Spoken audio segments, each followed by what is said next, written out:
Bismillah ar-Rahman ar-Rahim.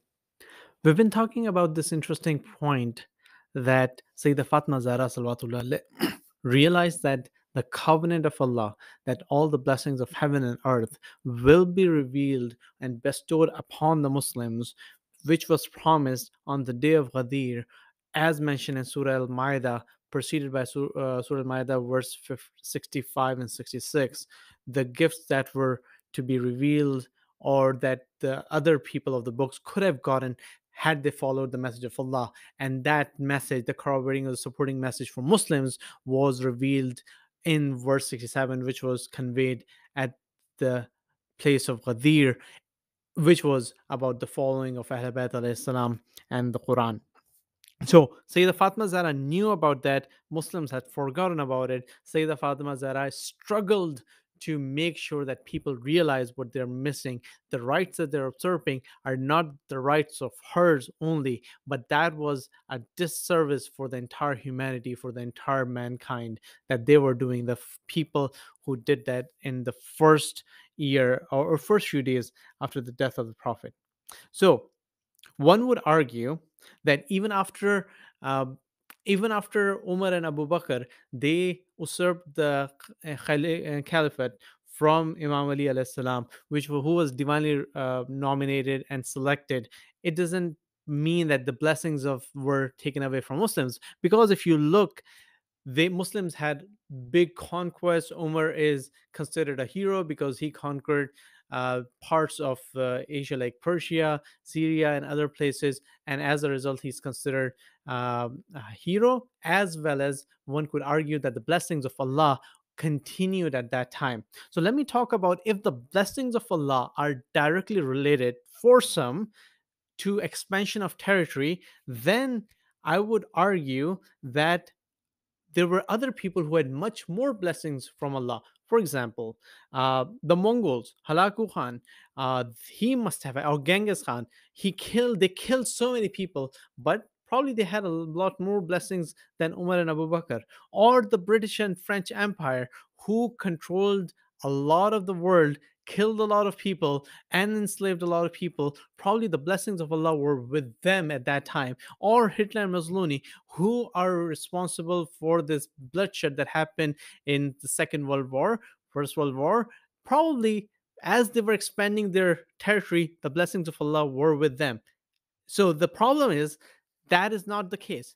That's why expansion of the territory or geographic presence cannot be correlated to the benefits or the blessings of Allah. Rather, this is directly linked to the blessings that the people who are living in those territories, in that domain, receive. The blessings, the mercy, the feeling of happiness that comes to mind, the nafs that is happy, that is the blessing. And that's why Allah Ta'ala says that Allah Ta'ala doesn't say in Quran that the heart gets success or pleasure by having a lot of money, or it doesn't say that the Quran doesn't say that because of your family you get pleasure. Rather, Allah Ta'ala says in Quran, tatmain al kulub zikrillah ala bi zikrillah tatmain al kulub, meaning the heart gets comfort from the discussion and the recitation of the words of Allah, or the zikr of Allah. And the zikr of Allah, we've talked about it. It's the zikr of AhleBait alayhi salam. It's the zikr of Quran. So now I want to highlight one more thing in this short podcast about these personalities who took power in the beginning of Islam. Umar is considered a very righteous person, the second caliph. But if you read the history, Umar is responsible for killing his daughters. And in the beginning of the days, the practice of killing of the daughters, it's very important to know how it unfolded. When a woman was pregnant, they used to dig the people of Quraysh, the Kuffar, they used to build like dig a hole under the belly of the woman. So, and when the child was born, it fell into the hole. If it was a boy, they would pull it out. If it was a girl, they would put dirt on it. With Umar, something interesting happened. One of his wives, he had seven wives living in the same household at one time before he converted to Islam. One of his wives was pregnant, so she gave birth to a girl. Knowing that Umar was really angry about this, he would have been angry. He left, or she, the wife, left the girl with her brother.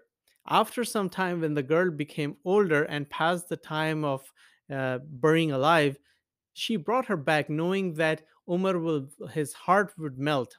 And Umar says that one time in my life I felt really bad, really sad.